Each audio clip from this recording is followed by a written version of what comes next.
Hello students, welcome to today's class. இன்னைக்கு நம்ம கிளாஸ்ல பார்க்க போற டாபிக் வந்து Newton's second law of motion. Okay, already நம்ம நியூட்டன்ஸ் ஃபர்ஸ்ட் லா நம்ம பார்த்துருப்போம் ஒரு வீடியோவில். ஸோ இந்த லா வந்து ரொம்ப இம்பார்ட்டண்ட்டான ஒரு டாபிக். ஏன்னா இது வந்து நீங்கள் உங்களுக்கு போர்டு எக்ஸாமில் வந்து 10th ஒரு 5 மார்க்ஸ்க்கு நீங்கள் இதை எக்ஸ்பெக்ட் பண்ணலாம். ஓகே, ஸோ இப்போ ஃபர்ஸ்ட் நம்ம டெஃபினேஷனோட ஸ்டார்ட் பண்ணலாம். Okay, the force acting on a body is directly proportional to the rate of change of linear momentum of body and the change of momentum takes place in the direction of force. Okay, இது ஒன்றும் இல்லை, just சிம்பிளான ஒரு concept தான். இப்போது ஒரு பாடியில் okay ஒரு ஃபோர்ஸ் ஆக்ட் ஆகுது. ஒரு அப்படின்னா சொல்லலாம், இப்போ ஒரு பால் இருக்குது வச்சுக்கோங்களேன், அதில் நீங்கள் ஒரு ஃபோர்ஸ் கொடுக்குறீங்க. நீங்கள் ஃபோர்ஸ் கொடுக்கும்போது அந்த பாடி வந்து மூவ் ஆகுதுல்ல.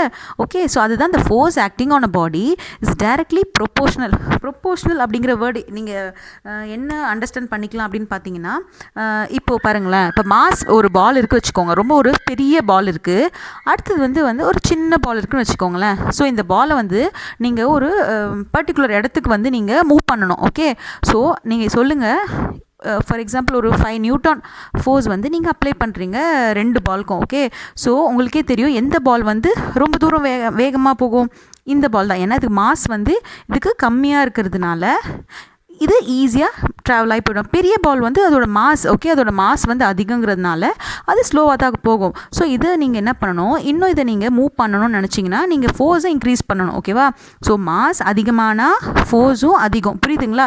இதுதான் ப்ரொப்போர்ஷனல் சொல்லுவாங்க. ஸோ இது அதிகமானால் இதுவும் அதிகமாகும். ஸோ மாஸ் கம்மியாக இருக்குது, ஸோ உங்களோட ஃபோர்ஸும் கம்மியாக கொடுக்குறீங்க. அப்போ இதுவுமே என்னது, ப்ரொப்போர்ஷனல் அப்படின்னு நம்ம. இப்போ இந்த ஃபோர்ஸ் வந்து எதுக்கு டைரக்ட்லி ப்ரொபோர்ஷனல் அப்படின்னு பார்த்தீங்கன்னா, rate of change of linear momentum of body. Momentum அப்படிங்கிறது ஒன்றும் இல்லை, மாஸ் இன்ட்டு வெலாசிட்டி. ஓகே, நம்ம லாஸ்ட் கிளாஸில் பார்த்துருக்கோம். மொமெண்டம்ங்கிறது மாஸ் இன்ட்டு வெலாசிட்டி. எவ்வளோ மாஸ் உள்ள ஒரு வெயிட் உள்ள பொருள் எவ்வளோ வெலாசிட்டியில் ட்ராவல் ஆகுது அப்படிங்கிறது தான் வந்து நம்ம மொமெண்டம் அப்படின்னு சொல்லுவோம். அதோட ஃபார்முலா வந்து P is equal to m into v அப்படின்னு நம்ம பார்த்துருக்கோமா. ஸோ அப்போ அந்த லீனியர் மொமெண்டமில் நடக்கிற சேஞ்ச் இருக்குது பார்த்தீங்களா, ஸோ அது வந்து இந்த ஃபோர்ஸோட ப்ரொபோர்ஷனலாக இருக்கும்னு சொல்கிறாங்க. வெறும் change of the linear momentum மட்டும் கிடையாது, ரேட் ஆஃப் இந்த வேர்டை வந்து நீங்கள் ஜஸ்ட் நல்லா புரிஞ்சுக்கணும். ரேட் அப்படின்னாலே ஒரு குறிப்பிட்ட டைமில் நடக்குது. ஓகே, ஃபார் எக்ஸாம்பிள் ஒரு ஃபியூ செகண்ட்லேயோ இல்லை ஏதோ ஒரு யூனிட் ஆஃப் டைமில் நடக்கிறது தான் வந்து ரேட் அப்படின்னு சொல்லுவாங்க, புரியுதுங்களா?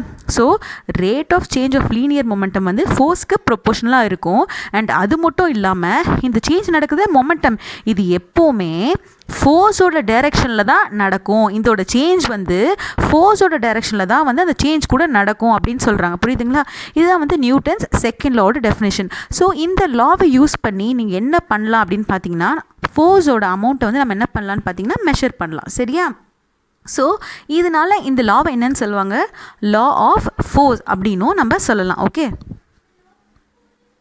ஸ்டூடெண்ட்ஸ், அதோட டெஃபினேஷன் பார்த்தோம்ல, இப்போ வந்து அதை எப்படி டிரைவ் பண்ணியிருக்காங்க அப்படின்னு நம்ம பார்க்கலாம். ஓகே, ஸோ இங்கே என்ன பண்ணியிருக்காங்கன்னு பார்த்தீங்கன்னா, ஜஸ்ட் எம்ங்கிறது மாஸ் ஆஃப் மூவிங் பாடி. நான் என்ன சொன்னேன், ஒரு பாடி வந்து ஜஸ்ட் மூவ் ஆகிட்டுருக்கு வச்சுக்கோங்களேன்.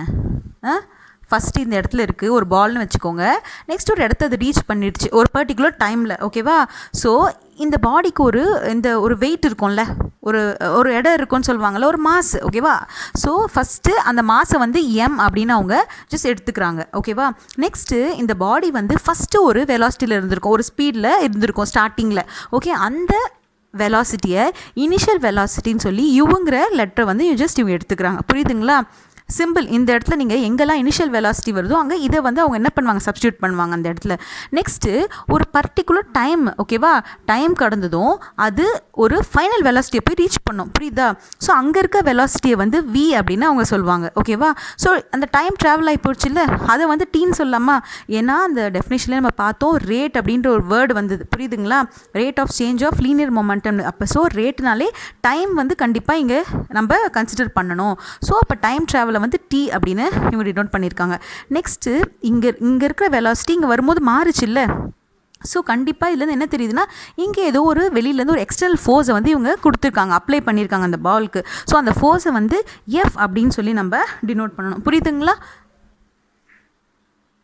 ஸ்டூடெண்ட்ஸ் வாங்க இப்போ நம்ம டிரைவ் பண்ணலாம். ஓகே, ஸோ ஃபஸ்ட் வந்து இங்கே இனிஷியல் மொமெண்டம் அப்படின்னு நான் எழுதியிருக்கேன் ஓகேவா. ஸோ மொமெண்டமோட ஃபார்முலா என்னது, P is equal to m into v ஓகேவா. நம்ம லாஸ்ட் கிளாஸில் பார்த்துருக்கோம். ஸோ இங்கே இனிஷியல் மொமெண்டமில், ஸோ அதனால் இங்கே இந்த இடத்துல இனிஷியலுக்கு I அப்படின்னு நம்ம எழுதிக்கலாம். ஓகே, தென் இந்த வெலாசிட்டியை நான் என்ன சொன்னேன், அந்த பால் வந்து ஸ்டார்டிங்கில் இருக்கிற வெலாசிட்டியை u அப்படின்னு நான் உங்களுக்கு எழுதிக்க சொன்னேன்னா, ஸோ என்ன பண்ணுங்கள், ஜஸ்ட் இந்த இடத்துல u அப்படின்னு மென்ஷன் பண்ணிக்கோங்க. புரியுதா.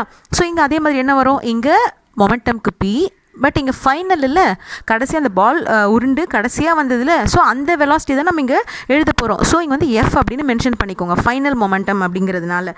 ஸோ நெக்ஸ்ட்டு எம், அதே தான் இங்கே யூக்கு பதில் அங்கே வி. ஓகே, ஸோ இது முடிஞ்சிருச்சு.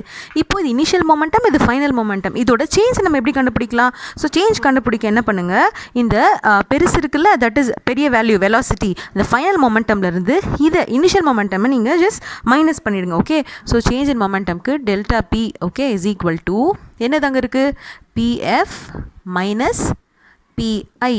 புரியுதா. ஸோ இது பிஎஃபோட வேல்யூ என்னது, பிஎஃபோட வேல்யூ வந்து எம்வி மைனஸ் பிஐயோட வேல்யூ mu. புரியுதுங்களா.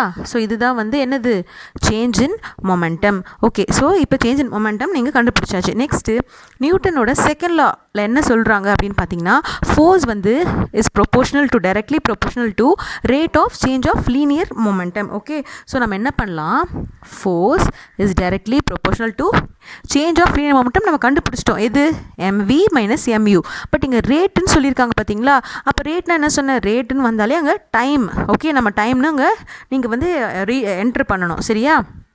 So mv minus mu rate அப்படிங்கிறதுனால பை டைம். புரியுதா. ஸோ இப்போது இந்த டைரக்ட்லி ப்ரொபோஷனல் சிம்பிள் இருக்குல்ல, அதை நம்ம எடுக்கணும் அப்படின்னா நம்ம என்ன பண்ணணும், f இஸ் ஈக்குவல் டு போட்டு ஒரு கான்ஸ்டன்ட் கேங்கிற ஒரு கான்ஸ்டண்ட்டை நம்ம உள்ளே கொண்டு வரலாம்.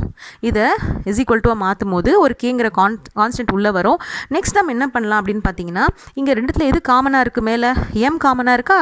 ஸோ அதனால் என்ன பண்ணுங்கள், m, ஸோ உள்ளே என்ன வரும், v மைனஸ் u வருமா, கீழே t வரும்.